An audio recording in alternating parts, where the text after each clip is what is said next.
Good morning or good afternoon, wherever you are. Thank you for coming, and I'm really excited to have Rich Ballett here with me today. And Rich, I want to thank you for your willingness to share your story in a forum like this, where anybody can ask any question. You've been real generous about doing that in the past. Little background on Rich. Rich is he's a real humble guy, and married, father of four adopted kids. He's very charitable. We've known each other for a dozen years, and we've become very good friends. Rich has grown his business from zero, his startup idea. He, along with his brother, and he'll tell you a little bit about his dad in a moment, grew the business from zero to over 3 billion in revenue. I've also had the privilege of being Rich's coach for the last 12 years, and watched firsthand with Rich dealing with some really good times and some really difficult times, and watched. It's easy to navigate a business in the good times, but watching Rich navigate through some of the tough times has been where a lot of the growth has come. And I told, I guess it taught Rich a lot about himself when he went through that. So, Rich, in order to kick us off here, how old were you when you got started? Got the business started. What inspired you to start it? Tell us a bit about the early days in how you got rolling. Sure. So started the company. I was 19 years old as a freshman in college. And the main reason we started the company was because my dad was a fat Yankee who moved down south and nobody wanted to hire him. And my mom was tired of not having a job. So I started the company primarily to get my father a job, and also thought it could make some money. But he was the main focus in the beginning. Wow. So tell us about that's awesome to give your dad a job. I remember when your dad was around, and Yeah. tell us about the early days and getting going. For a lot of people, the early days are a dream. They sit there in a job that they're unhappy in, and they want to spin out and do their own thing. Yet, it, like I remember back in business school, our entrepreneurship professor said this: if you want to do it in your 20s, because by the time you're 35 and you're married and you got some kids and you got the white picket fence, you'll never do it. So you did this early on before you had any all of that. Tell us about what the early days were like. And Yeah. So look, this was my second company. As you recall, I started my first business when I was in middle school as a mobile DJ. And so I had, been successful already and had multiple employees working for me then. So when I started this one, the main reason I came up with it is because as a DJ, back then cell phones were new, not everybody had them. And I'm in Eastern North Carolina, and we get lost a lot because the directions were hilarious. People be like, go down this road till you see a red barn and make a right. And I was DJing their weddings, so we get lost. So we started buying cell phones. Back then, I remember it was $39.99 a month for 30 minutes. Like anybody would ever talk on the phone for 30 minutes a month. And so got the phones, realized this is the next big thing. And that's where we had the idea to start it. When I went to start it, I went to my brother and asked him to come in as a partner because my dad was going to be our first employee. And even though he's my father, he was going to work for me. So I needed my brother because this way, if we had an argument, two versus one, we had a chance of winning because you know what it's like to argue with your parents, right? So my brother came in as a 45% partner. I kept 55%. I ran the business. He never really worked very much in the business, although we talked and have been best partners for 27 years now. And look, in the early days, we opened the first store, Mark, and I had to have a business to get approved to sell for U.S. Cellular back then, and so my DJ business was the business that we got approved to sell. It was really designed for like your car stereo shops to sell cell phones or your video rental stores to sell cell phones. Nobody envisioned a cellular only store other than the carrier store. So we were one of the first agents to do that. We started with US Cellular, and that first store was doing really good. So I went to my father and said, "Hey, Dad, I want to open a second store." He said, "What are you, crazy? You got one great store. Why would you do that?" And I said, "Well, I already signed the lease." And went to my dad a little bit later and said, "Dad, I want to open a third store." "What are you, nuts? You got two great stores. Why would you do this?" And I said, "Well, I already signed the lease." On the seventh store, I went to my dad. I said, "Dad, I want to open a seventh store." He said, "I think that's a great idea." I said, "Really?" He says, "No, but knowing you, you already signed the effing lease." We'll make it the PG version today since I don't know who the audience will be, since I know you plan on replaying this. And so that's how we ended up. And it just kept growing, one store to two to three to four to five and so on. So we got about 50-ish stores. And that's when we started doing the acquisition strategy and a roll-up strategy, and acquiring others. And of course, we switched from US Cellular to Alltel, and then Alltel got bought by Verizon. Company started off as ABC Phones, which stood for Affordable Beepers and Cellular Phones. Remember those beepers? And then we switched to A Wireless under Verizon, and then when we ended up now under Alltel and under Verizon, we switched to Victra, which is our current company name. And you wouldn't know that our sign says Verizon. We've got stores in all 50 states now. We're the largest Verizon partner with just under 1,500 stores, plus another 175 Costco's, so close to 1,700 stores total. How many uh, how many total employees do you have, Rich? Right around 8,000. Okay. Let's go back to when you and I met. You reached out to me and you were doing about $70 million in revenue at the time. You had just lost 8.5 million the year before. Your bank loan had just been called. You had 60 days to come up with the money. You reached out to me and you asked me if I'd get involved and help be your coach. And then you went on incredible journey over the next bunch of years in building the business. Um, I remember I was at a meeting with you. I think it was probably the first meeting we ever had. The business was struggling, and you announced to the company that your vision, $1 billion over 10 years. And the company thought you were insane. Like they were thinking, how about Rich? We saw survive another 10 days. And you were talking about where we were going to be 10 years from now. And then you achieved that $1 billion goal 5 years early. Tell us why you chose $1 billion and tell us how you were able to navigate out of this, what felt like there was a pretty high chance you could go out of business at the time. Tell us how you navigated through that and then what your strategy was to grow so fast. Sure. Look, one of the things I find is the most successful entrepreneurs all stumbled once upon a time. And the difference is we just wouldn't give up, right? We just kept going forward and one day at a time, one step. Or as you tell me all the time, how to eat an elephant one bite at a time. And so way back then, we had just switched from Alltel to Verizon. We were Alltel's largest partner, I think, with 100 plus stores. And we had to shut 70 of them down in 1 year because they were too close to Verizon stores. And on top of that, Verizon hadn't caught up on the way they paid us back then on smartphones, which were this new thing, and Alltel had. And so we were selling the wrong product, even though it was the best thing for the carrier at the time. And that's how we ended up so upside down in that first year that we met. By the way, I still think it's important to tell the first time, that we met when I came out to visit you in California. So I started off, I heard about you from Sheldon Walitsky at a Jack Daly conference for EO, Entrepreneurs Organization, which I didn't join, but I did join YPO. And so I called you up. We had a great call, and I said, "Awesome! I need a coach. Let's do this." I thought the CEO coach thing was something I'd never heard of, and you said, "Hey, I'd love to, but I'm full. I'm not taking any new clients." So I said, "Oh, I understand, no problem. Hey, but by the way, I'm going to be in your neighborhood next week. Is there any chance I could just take you to lunch anyway?" And you said you're going to be in Newport Beach, California, and I went, "Crap."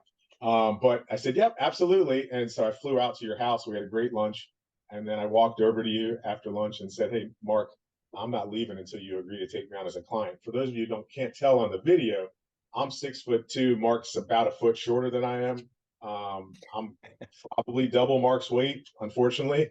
And so I might have been a little intimidating that day. And I said, "Let's go pick which client you're going to fire." And so good news is you took me on as a client. And so we did that. And so I joined YPO. I hired a coach. I started investing in myself, focusing on the 5 topics that CEOs should focus on with your advice. And then we developed a plan to grow rapidly, and we did. And when I challenged the team to do this, they did think I was absolutely crazy when I said $1 billion. And I came up with that honestly because it just seemed like a number that was huge. And I was like, I want to have $1 billion business. There wasn't a great logic or a rationale behind it. It was just like, let's throw a crazy ass idea out there, and if I'm halfway successful, that'd be awesome. So if I get a $500 million sales company, that'd be great, right? But we actually hit the billion, as you said, in 5 years. My team has been outstanding, and now we're triple that plus some. And when we started growing real fast, I realized quickly that the people who get you from A to B and the processes and systems that get you from A to B can't always get you from B to C. Another one of your favorite sayings. And so we had to constantly, upgrade the talent to where we are today with an amazing team of leaders who work for me and make it possible for me to have a great work life integration as the company continues to grow to become even bigger. Hope I answered all the questions you said. Strategy wise, I think my strategy was one, I didn't have a choice but to win, so I had to figure out how to make money. And two, in our particular industry, there was a lot of economies of scale. So the bigger I got, the more profitable we got. So I needed to grow.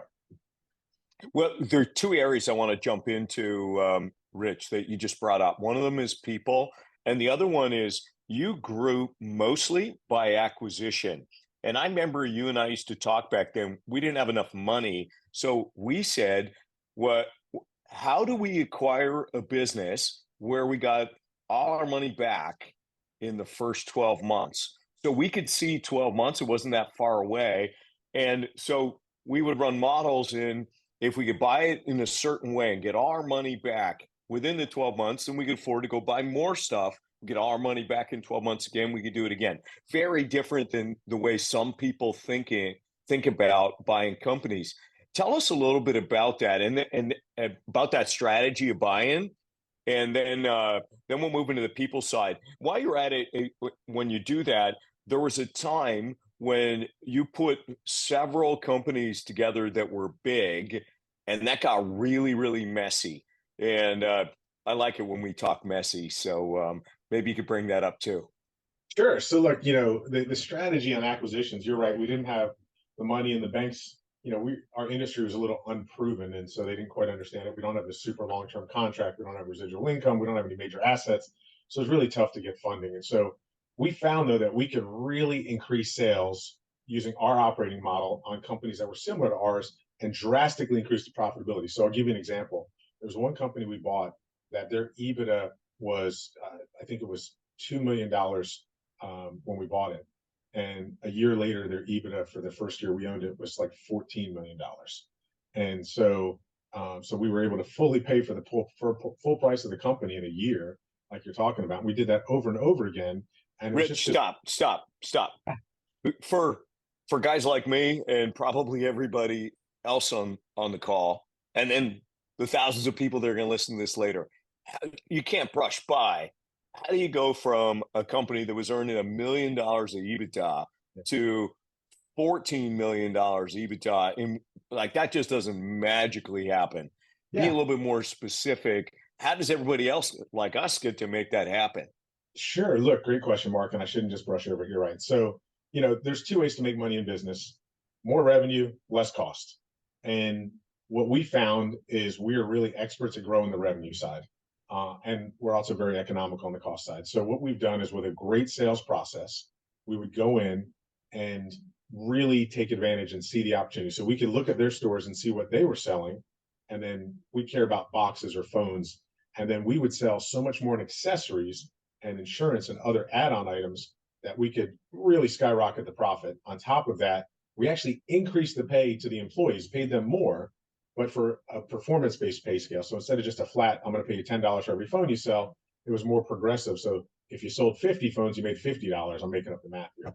And so by doing so and really aligning ourselves with the staff, we could grow the sales on both the units and the quality. And then at the same time, by through acquisitions, you have the normal synergies of only having one CEO, one CFO, et cetera. And then we also had buying power to where we were making, just with our contract with Verizon, a little bit more money than the smaller guys were. And then our buying power on accessories, we were making higher margin on accessories. So the bigger we got, the more buying power we had, we were able to make more margin by cutting costs. And so when you add the increased revenue, the increased sales, and units, and then increased revenue per unit, combined with the decreased cost, that's where the magic came in. And I mean, it's insane. I agree to take it from $2 million to $14 million in 1 year, but it was just putting our process, which had been proven to work better than theirs, into their system. And by the way, sales reps who were there when we first told them our expectations, they thought we were crazy. And then 6 months later, they're going, "Man, why weren't the other guys running it this way? Why, this is so easy, and I'm making so much more money by really motivating them to sell." It's very interesting the way you grew so much via acquisition, and you really didn't have the money to do that. It's fascinating to see that.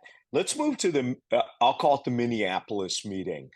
You asked me to come out to Minneapolis for 3 days to run a session with your team. You had just put, I think it was three companies together, and they were all decent sized companies.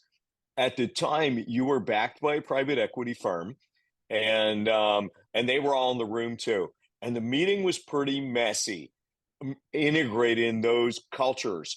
And while some of the people were really good within all of the cultures, there were some people that weren't buying the story of being all put together.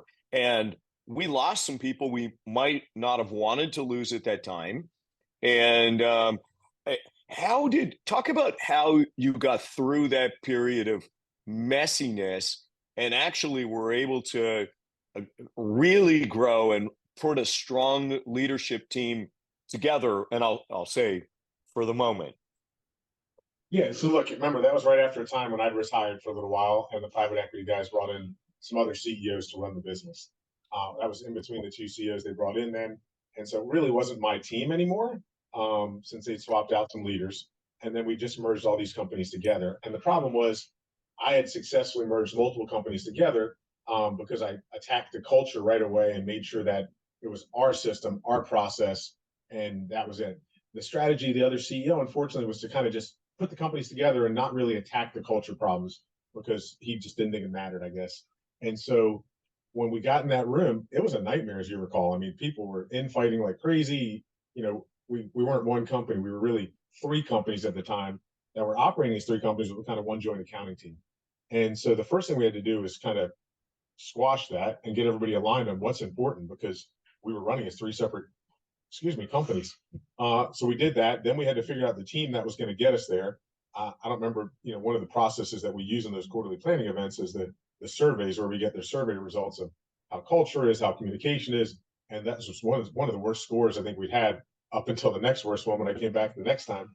And I was only supposed to be an interim CEO there as we were hiring CEOs, but we definitely went through, identified our priorities, aligned the team, and then started attacking that culture issue head on, because we had to. I mean, unfortunately, like I said, the prior CEO just didn't really worry about culture and thought it would just work itself out and let the companies run independently. And I immediately shut down multiple corporate offices, consolidated it to one, and went at it in that direction of having one team, and then had to go out and make sure everybody was running it the same play everywhere. So, Rich, I've been in the coaching business for 15 years, and I often get asked this question. If you could only pick one thing that makes all of the difference, the biggest thing you've learned as a coach, and coaching guys like you and others that have done really well, the one thing that I have learned is having the courage to put the right people in the right seats. Hire people that are at least as good as you, better than you, and and I've also I've asked this question: if you could do it all over again, would you enthusiastically rehire that person? Second question: do you believe that person will take you where you want to go 1 year from now? That's a yes or no. And on a scale of 1 to 10, how likely are the people on your leadership team to take you where you want to be 3 years from now? That helps you make those decisions. I remember speaking in Singapore and asking this question: how many of you in the audience would rate every member of your leadership team an A, as in an A, B, or C? And no hands went up. And then I asked if everybody had values. And of course, everybody had values. Then I asked, well, on A, B, or C, how many of you would rate everybody an A for living all your values? And again, no hands went up. So my question was, well, then why are they still there? And so there's a lot of reasons why, cultural reasons, like what's everybody going to think of me? And I'll get to an example that from our early days. They're really good friends. I've known them since high school or college. They've been with the company since the beginning. They're family, like you had your brother, you had your dad, and there are probably times you wanted to fire both. And And so we deal with all this baggage that we have, and then every time I ask people, how many people have you ever fired too soon? Well, the answer, everybody just laughs and say, no, that never happens. So when we vacillate 1 month, 6 months, 1 year, 5 years, and then nobody ever fires anybody too soon. So now let's go back to the beginning. When you and I met, I asked you on a scale of 1 to 10, how would you rate your head of sales? And you said, oh, he's my best friend. I said, I didn't ask you that question. I asked you on a scale of 1 to 10, how would you rate how effective he is? And then you said it too. And so you then made that change. And then you had a at the time a rent a CFO, and you weren't comfortable that your numbers were correct. And so again, on a scale of 1 to 10, how would you rate the CFO? And the best answer you gave me was less than 5, and which still not, my math is, despite me being Canadian, is not a good number. And so all that said, you've iterated your leadership team as the business went from 70 million to 150 million to 500 million to a billion, 2 billion, now 3 billion. What are the learnings that you've had about iterating the team, putting the right people in the right seats for not where you are today, where you want to go? And you even made a difficult decision just in the last couple of months with a member of your leadership team that, and it was hard, and it was hard for you because you guys were close, but in order to go where you wanted to go, you made that decision. Many people struggle with that. What's the advice and what's the learning that you could share with others? As I think this is the most important part of growing a really successful company. First of all, I couldn't agree with you more. The people are what makes all the difference. I've learned that over and over again when I coach others. It's all about getting the best team you can possibly afford, and I put that caveat in there that you can afford. Sometimes you stretch yourself even a little bit beyond what you can afford if your business is on the right trajectory. Because obviously, the CFO that I could afford when we were 70 million is quite different than the CFO I can afford when we're at 3 billion. And our CFO today is a rock star. So look, it's not easy. When I had to part ways with my best friend, I tried to find a great place for him to land because he was still a great person. Just we'd outgrown him in that role. Sorry, some of my dogs are barking now. And so, as we continue to grow, we had to continue to stretch ourselves and find that best person. And it is so important. I don't know if you remember this, but I had a CFO at one point that told me we were going to go out of business every day when I came to work. And it was one of the first things we did was fire him. And you helped me through with that. And then I learned how important it is to have that right team that knows what they're doing. And by the way, it makes my life so much easier when I hire the best people in these roles, my CFO, my president of the company, my head of sales, and all these people, because if I'm doing their jobs for them, I'm not doing the job of running the company. And so getting the right people in those roles made it so I could focus on running the company. I could trust folks, and it just made an enormous difference as we grew. Without a doubt, Mark, you're 100% right. That is the number one thing we've done throughout time. And I'm not even sure I answered the question. It was such a long question, I forgot what it was now. Well, I think you did. It's really about the importance of people Yeah. and why so many don't have the courage to put the right people in place for the where the business is going to go. And that is because of the like you dealt with this too, friends, Yeah, friend and family. family. Yeah, you have to. It's the most successful people have the most difficult conversations, and you have to understand that when you say you're a people first business or things of that nature, that doesn't mean you're a person first business. You're people. You got to think about all your people. You can't think about that one individual. And oftentimes we did that white box exercise where we read you the org chart without any names on it, and then you look back and you kind of go, okay, now I've got the position. Does this person fit that box? And you go, crap. I've force them into this box that's really not their expertise. Maybe it's time to go get the right person. Yeah, so let's talk about this white box, or I'll call it. We talk about it in my second book, Making Big Happen, Mm-hmm. about the org of the future. So Yep. let's talk about the org of the future. You've announced to your company, you did it 2 years ago on November 1st, you said you were going to do $10 billion in revenue. That's a bold number. Like, who does that, right? So, if you look at your org of the future, I like asking you questions that you don't know are coming. Right. You look at your org of the future for 10 billion.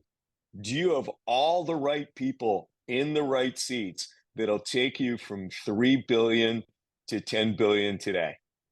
The answer is no, but not for the reason you think. I think the people I have can grow in their roles. The problem is I'm going to need a lot more people, right? So I'm going to need a bigger team, not necessarily a better team. And there'll be one or two, I'm sure, over time that we're going to find all of a sudden we kind of start hitting their top level and we might have to upgrade. But the good news is right now, I think that we have a lot of headroom in a lot of my team and best team I've ever had and makes my life way better. And so I feel really confident that we'll get there. And yeah, 10 billion in revenue. You know, it's only three times where we are now. We can do that in a 10-year period. And of course, I challenged my current team and said, last team did it in 5, so why can't you? But we'll see. It's a little bit harder when the numbers get bigger. It gets a lot harder to, it's a lot easier to triple a dollar than it is to triple, a billion. So Rich, your COO years ago, Scott, was killed in a tragic car crash at the age of 40 years old.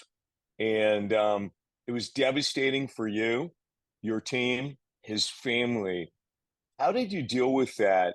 And how did you overcome that organizationally? That's such a key role in your company.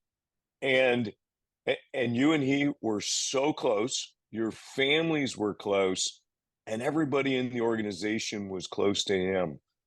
How did you overcome and how did your people overcome such a tragic event? yeah, that was Scott. I have two Scotts as CEOs, so I want to make sure everybody knows Scott Tillett, my current one's still alive and well. Don't want to scare anybody. And Scott Levinson, though, my prior one, unfortunately, is who we lost in a single car accident. Um, and the crazy thing, Mark, is it was one of the hardest days of my life because I probably was the first person to find out about it. Another friend of mine witnessed the accident and called me up and said, "Hey, does Scott Levinson still work for you?" And I said, "Yeah, why?" And he goes, "He just died in a car crash. I just witnessed it." This is before the highway patrol had been there or anything. So I just gone on vacation for spring break with the kids. And so obviously it was a bit shaken up, called his number, no answer. Then the highway patrol called and confirmed it. And the hardest part was after trying to find his wife, who was out of town on vacation for spring break, I finally had made the decision to contact her by phone and tell his wife because it was starting to get on social media and I was afraid she would find out in the wrong way. And so that was probably the hardest thing I've ever had to do in my life was calling his wife and telling her that, but I didn't want to risk her finding out, like I said, through social media. So then after that, I had to fly home right away, organize the company because everybody was in shock, right? You always hear these things. What if somebody gets hit by a bus? But you never expect it to really happen for the succession planning, which fortunately these days we have a much more in-depth succession plan after that. So first took care of his family because that was my first priority was to try and make sure they were taken care of as best they could to start planning the funeral and come to terms with their situation. Called an office meeting, met with the entire corporate staff, which is where he worked day in and day out. Let people grieve, talk through that, set up counseling for those who needed it. And then dug into his role because at the end of the day the business still had to keep operating and we were without our guy who led us day to day, and so I had to jump into that role myself and really lean in heavily and then start recruiting and looking towards the future there. And we had just, remember, Mark, timing wise, we had just sold to private equity 45 days prior, and he was supposed to be the CEO of the whole company. And so we had to work through all that at the same time too, because we were merging at the time A Wireless and Z Wireless together, and he was the one in charge of the merger. So we had to really double down, and a lot of great work by a lot of amazing employees. And it was tough, right? Keeping people busy actually probably helped, I think, some of the employees because it kept their mind distracted. But then we did a huge celebration of life for Scott and celebrated that as both a company and as a family. And then took care of his family to make sure they were set and moved on. Well, Rich, thank you for sharing that, and thanks for answering that question.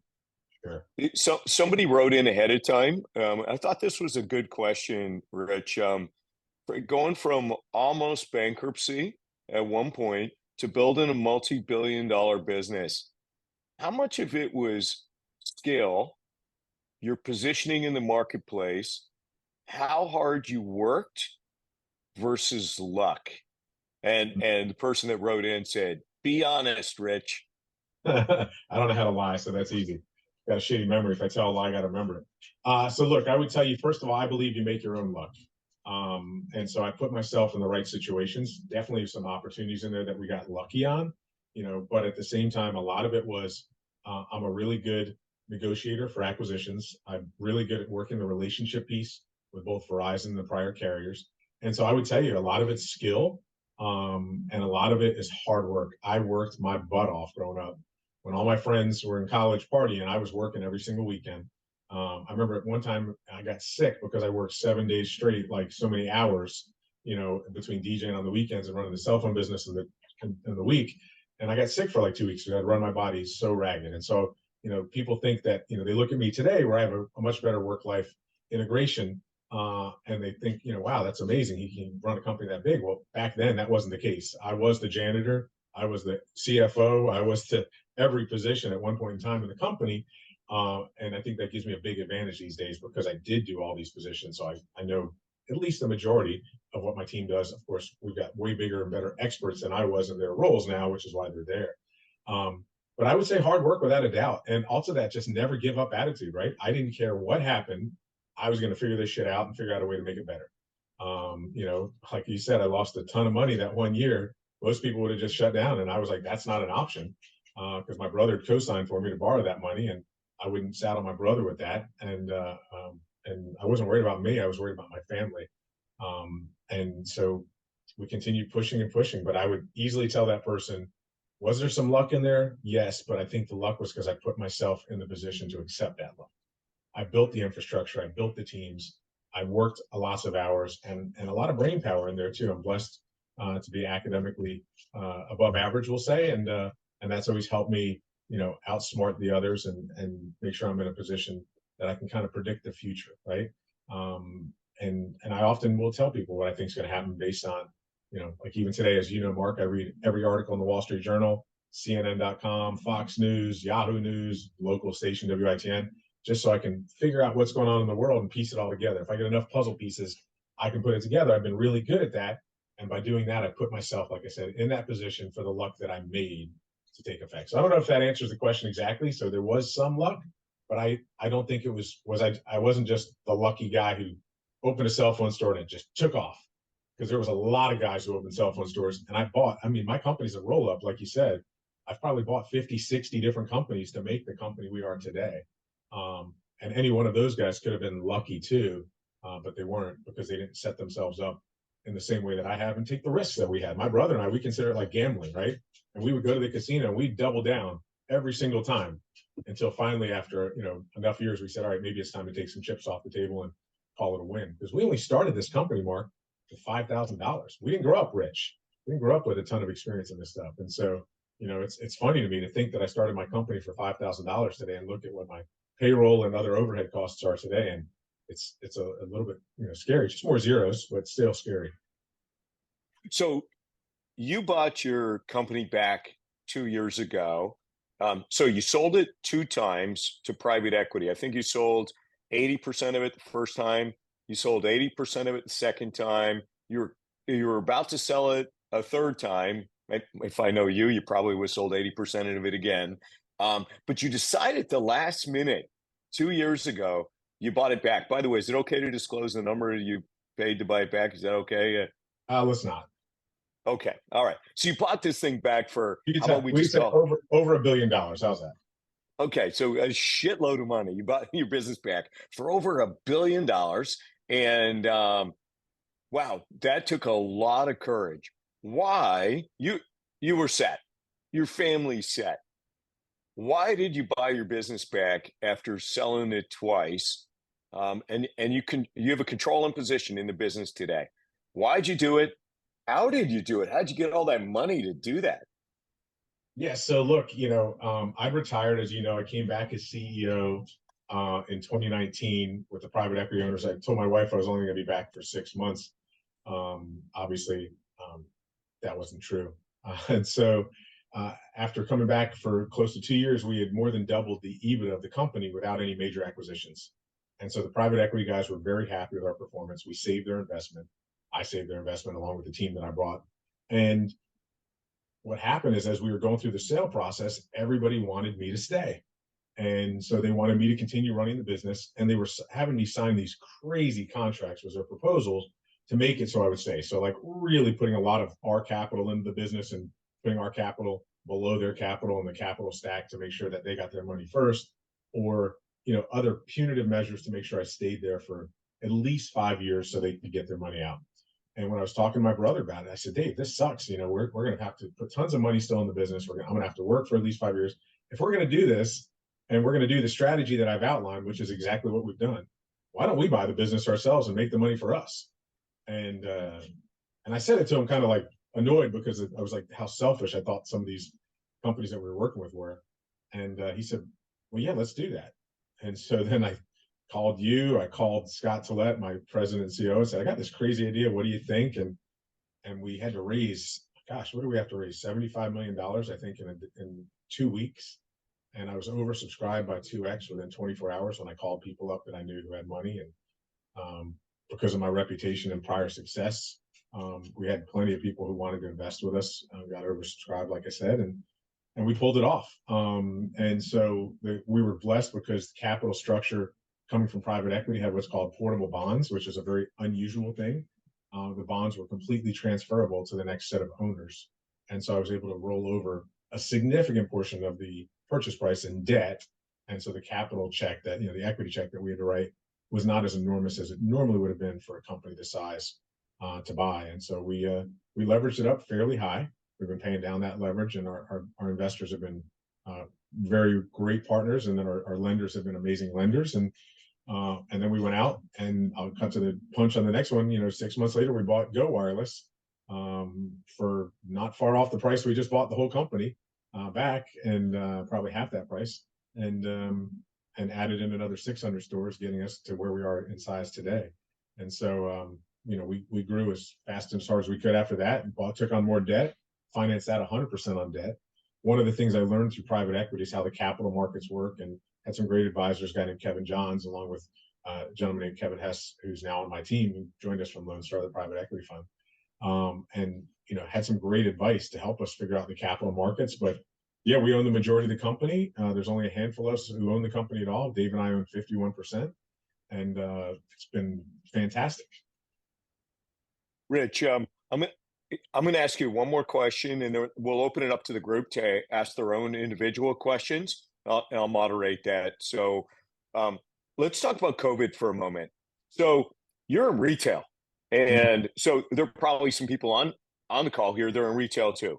So imagine, well, I know you can imagine because you did it.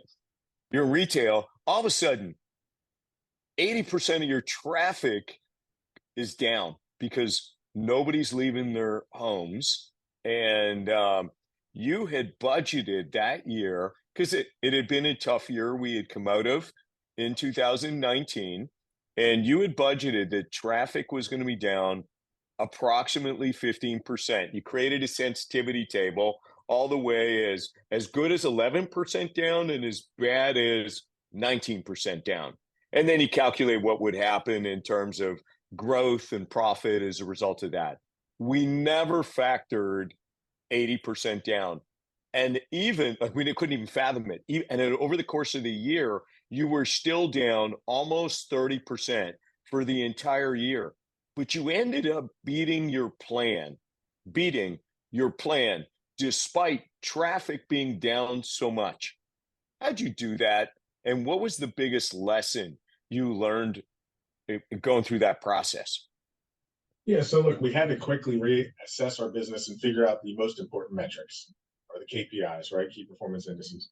And we found one of them was gross profit per guest, and one of them was gross profit or contribution per guest, and then gross profit per activation. I think were the two that we come up with. One was quality, one was quantity kind of based. And when we started measuring that, we trimmed back the staff. We cut our bottom 100 stores immediately and just said, we'll figure out with the landlords later.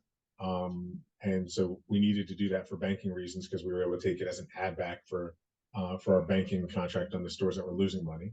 And then, one of the things we found is that most of the traffic that came in the store was high end tender traffic. So the customer service stuff stayed home. And so we could really focus and get the contribution per labor hour, and contribution per guest is the two things we looked at. So gross profit per hour of labor. So we optimized the schedule to make sure that we really had the right amount of staff in the store based on the traffic that was coming in. Unfortunately, had to do some layoffs during that time, hired most of those folks back at a later date, and then managed that traffic pattern, which was very different than what we'd seen.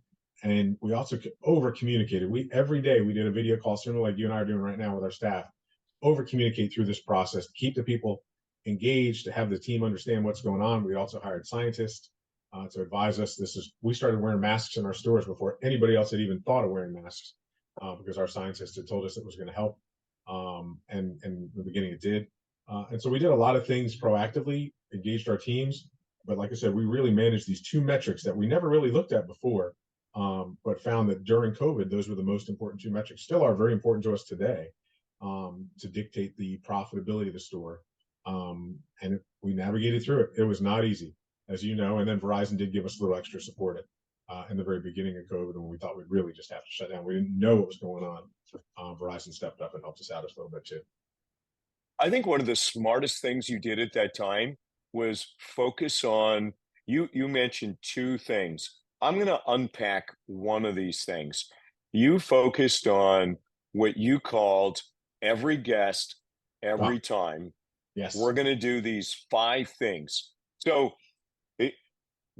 imagine back then, if somebody was going to go to a cell phone store, we'll call Verizon in this example, and they put on their gloves, they put on their mask. If they were really fanatical about it, they'd put their hazmat suit on, and they would show up at a Verizon store, and they may not even want to come out of their car into the store. So your people would come to the car with 5 things, 5 things that they thought they might need, because they, at the time with supply chain issues, we weren't sure when they might be able to get it again.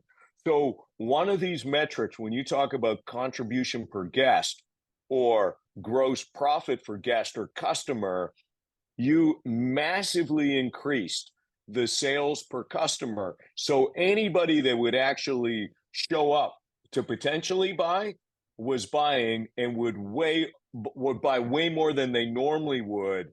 And that was one of the key metrics that enabled you that year to really beat your plan. 100%. And you're right. I mean, every guest, every time is still one of our sayings that we use all the time, because it matters, right? We have to treat everyone exactly the same at a high level every time. We have to do our sales process every time, which included the show 5 that you're talking about. And we still do that to this day. And measuring that performance was it made the difference. And then scheduling appropriately for the traffic made the difference. And we pulled through and became a much better company as a result of it. Because when traffic did return, we were able to be more efficient, more effective. Thanks, Rich. Let's open it up to questions. I even see, did you invite a couple of your brothers on here? I see Marty Metro and Javier. Man, it looks like you could be triplets, the three of you guys. I'm not sure how Um, you got these guys. Some of them live in the city I live in, so I'm not sure where you're marketing. But I see a banker I know, I see a translator, and yes, And they Mark, definitely have no, the same not haircut. all bald people are related, Mark. Sorry. Well, anyway, just kidding. Hey, let's open it up. There's in the reactions button on your Zoom screen. There's a raise your hand function just to keep control over this. If you got a question for Rich, feel free to raise your hand, and I'll do what I can to moderate. He's really generous about asking anything on your mind, so feel free to ask any questions. If you don't want to, I can keep asking more. I got lots.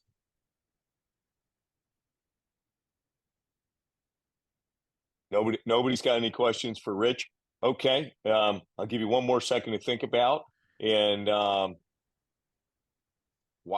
okay, Bob White has a question. Go for it, Bob. Or it looks like you're clapping. What do you want to do, Bob? When you got capital from private equity, Rich, did you go after private equity or did they come to you?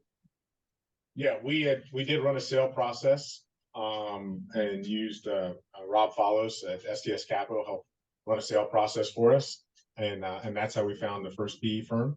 And then the first PE firm, the goal was to merge two companies together, A and Z Wireless, get some synergies, and then flip it to a bigger PE firm. So 6 months later, we ran a second process, um, and through the process is how we found the PE firms.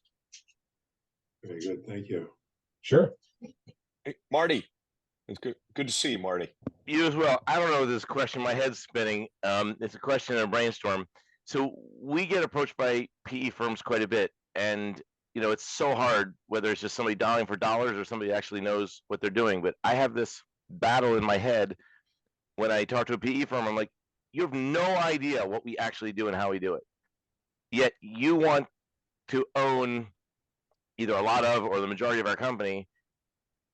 And I get so frustrated, like, you have no idea what we do. Who are you to do that? And then the other half of me says, well, they don't need to know what we do. Like, that's not their role. And I guess I just wanted to ask you, like, what is your perspective of a PE firm? Is it just a financial tool for you? Is it the holy grail? Is it access to things you didn't have access to? It seems like you probably have access to whatever you want. Like, what is it that you see in a PE firm? Is it just cash to do what you want to do anyway?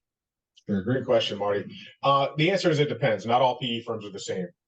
In fact, I would tell you, I worked with two PE firms and they were extremely different. One was a $75 million fund, million, not a B, but an M.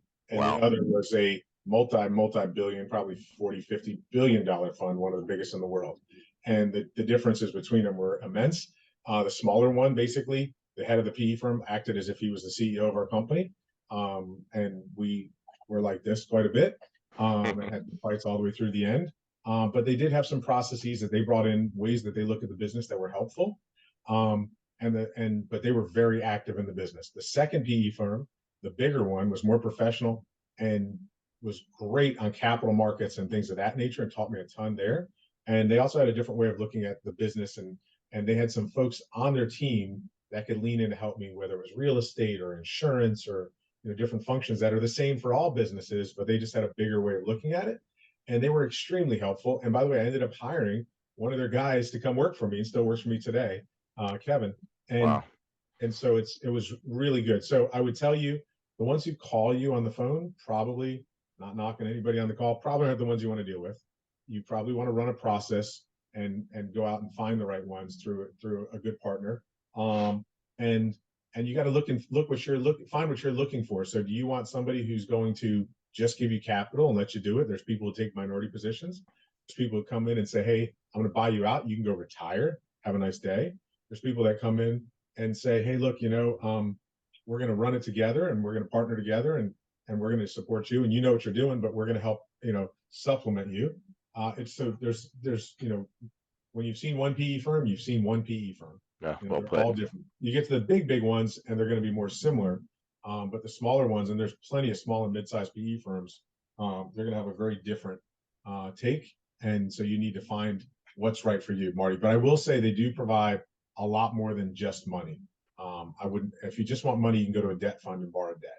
Right. Which is way cheaper than equity. Hey, Marty, Great I'll answer. answer it this. I'll answer it this way too. It's have you ever had surgery? And people go, yes. Well, did you do it yourself? And they go, no, that's silly. Well, why would I do that? I don't know what I'm doing. It's the same when you're if you're going to go down this road when you want to sell a majority or minority piece of the company. Like Rich hired STS Capital, and Rich had his target goal, and they brought him way more than the target that he had. But they ran a proper process, and it took a while. It wasn't. There were a lot of people interested. The people that call you every day, I would just ignore all of those calls. They're just wasting your time. A lot of it's automated, and a lot of it's kids coming out of college just calling every business that they got a list from Zoom Info on. Yep. So they don't even know what you do until they're just looking for a fish to bite. But if you run a proper process, they will then bring you serious buyers that are synergistic for you, or money that may or may not be synergistic for you. and then you get to decide who you want to talk to. So it's worth considering. If you're ever going to go down that road, uh, don't do it yourself. Hire somebody that can help you do that. Javier. I Awesome. want to, before Javier goes, I want to elaborate on that. Hire experts all along the way.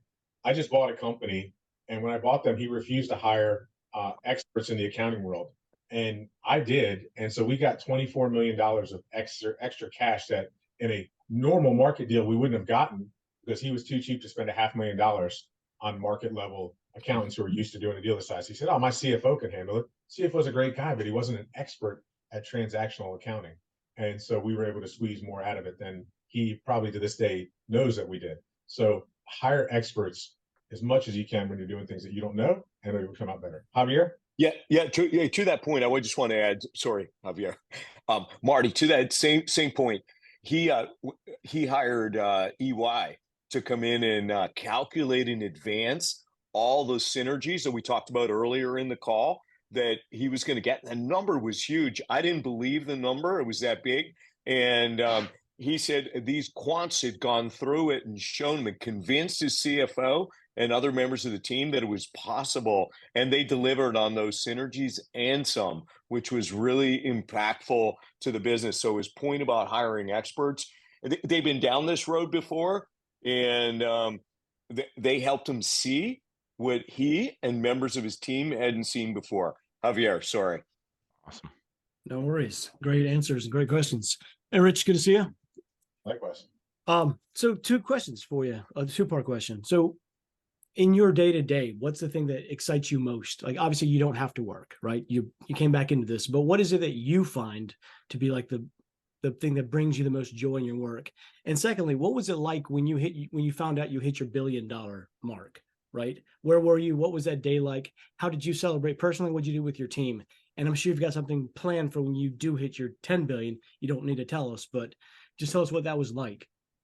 Yeah, so look, when we hit the number, we celebrated. And by the way, we celebrated a lot back then anyway. And every time there's any kind of milestone, like why not celebrate? Celebration's cheap. You don't have to do something elaborate. It's more about getting the team together and having fun. I love bowling. I love, paintball. You name it, we've done it. And just one lesson: if you're the CEO and you ever do paintball, leave 15 minutes before the end, because I promise you, the last 15 minutes will be painful. And so we definitely did that. By the way, I knew that ahead of time, and so my number two guy got welted over his body because he didn't know I was a bad boss that day. But anyway, and so we definitely celebrated when we hit that. I don't actually remember, believe it or not, I don't remember what I did exactly for that. I just know we celebrated. It was such a crazy time, and because we kept growing. Why do I go to work every day? It's a question my wife asks me all the time. It's kind of two reasons. One, I can't shut this thing off. It just doesn't work. I tried it. I tried retiring. The only thing I've ever failed at in life was retirement. I retired for about 4 years. Mark will tell you, I think I started about 5 or 6 businesses, and because I needed something to keep this going, and so I was really bad at that. But the other thing I do is, the main reason I like to work now is for my employees. I like to show them what's possible and show people that they can get more out of life and out of business than they thought was possible. And I can tell you, my C-suite, particularly, if you talk to them, they can tell you. I mean, like, there's this girl, Liz, who's my CFO. When I came to the company, she was a director. We came back to the company in 2019, and now she's the CFO of a multi-billion-dollar business. And because I saw the talent there, and we were able to develop that, and she's kicking ass, and that makes me super proud and makes me feel really good about myself to invest in other people and help share what I've done. I do way too much, probably for my wife's taste, of doing calls like this with Mark or helping out other people as well, because I like to give back, whether it's in my local community or through the CEO coaching community, because CEO coaching has done so much for me. There's been many bad days that I called Mark, or many confusing days, whether he's on a vacation or a cruise, and his family knows me really well as the guy who interrupted Thanksgiving or interrupted Christmas, or or Hanukkah or whatever it was at the time. I interrupted many days of Mark and his daughter when she first met me. He's like, "I know exactly who you are. You're the guy who calls in the middle of everything." But Mark was always there for me, and that was pretty much what she said. But so having the right advisors has been essential for me, and I want to be that advisor for other people as well. That's awesome, Rich. Thank you. And yes, my family still teases about that. I remember it was our Christmas vacation. We were in Punta Mita, and it was It was a couple hours every day, every day. sometimes during lunch, sometimes during dinner, even Christmas Day. It's hilarious. Yep. Any other questions for Rich? Mark, Rich, I feel like you had a few more questions that were sent in. Did we hit all those? Yeah, somebody asked about, you have been absolutely relentless about your quarterly planning process. Every single quarter, whether you need it or not, you do the quarterly planning process, and you bring me in every quarter. You could totally do this on your own after a dozen years. You're a quick study. And why, why do you run this every quarter? And why do you still have me running for you? One of the things I learned from you is the importance of this quarterly planning. Just taking a planning day, exiting the business, taking your leadership team and going offsite and talking about the business and planning for the future. And having a good plan is half of the battle. And what I found is yes, I could totally do it myself. In fact, I've done it for other businesses and I'm really good at it.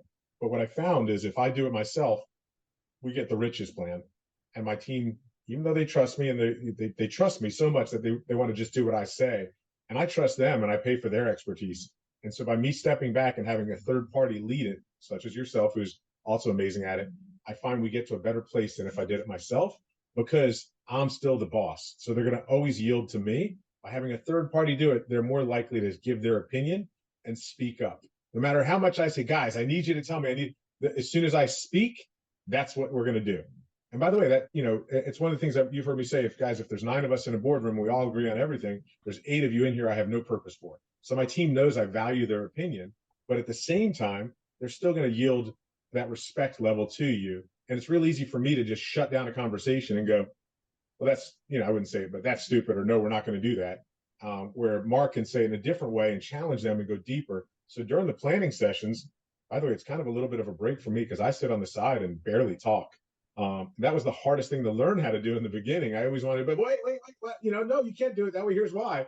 But I learned if I just sit back and shut up, my team actually knows a lot of what they're doing and can really put it together.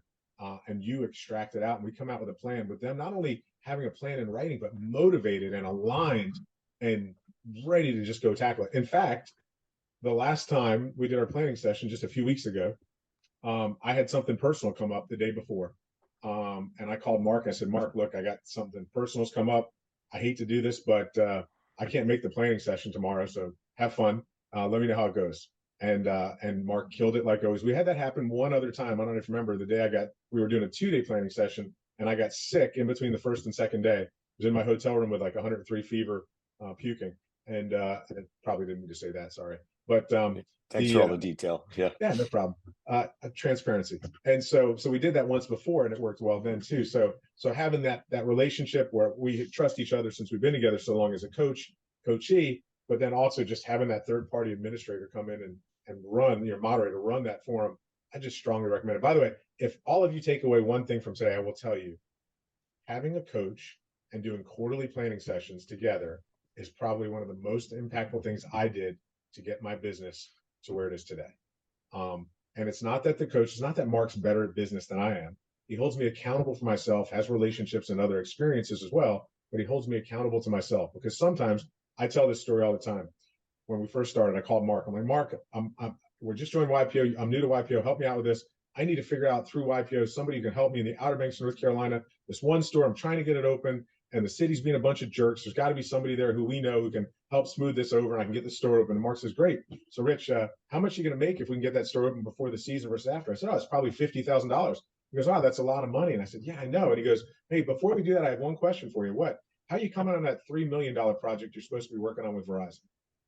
And I went, oh, you mean the one that I'm not working on at all, to work on this $50,000 project? He goes, yeah. And I said, you know what? Let's forget about the Outer Banks. And I went and got that other project done. And that's the kind of stuff that a coach can do for you, because sometimes you get that tunnel vision, right? You're trying to solve the problem that somebody gave you, and it's tough to step back and see the bigger picture. And a coach can help you do that. And it makes a huge difference. And those quarterly planning events, I just can't stress enough. I think it's one of the biggest misses in most businesses. They don't do these quarterly offsites where they kind of assess where you're at, adjust the plan, see what the opportunities are, and then come out of there fully aligned with a way to kick ass the next quarter. Rich, being that it's the top of the hour, we're going to leave it here. Thank you so much for sharing your story. And I'm sure everybody that was here today appreciates you being so transparent about that, as you always are. And those that hear it after the fact will feel the same way. Sarah Dusick, hi, I appreciate seeing you stored on the screen there. It's we should have Sarah on sometime too. She's got such a great story. So, Rich, thank you, and thank you all of you for joining us today. We appreciate it. Thank you again, Rich. Thank you. Have a great day.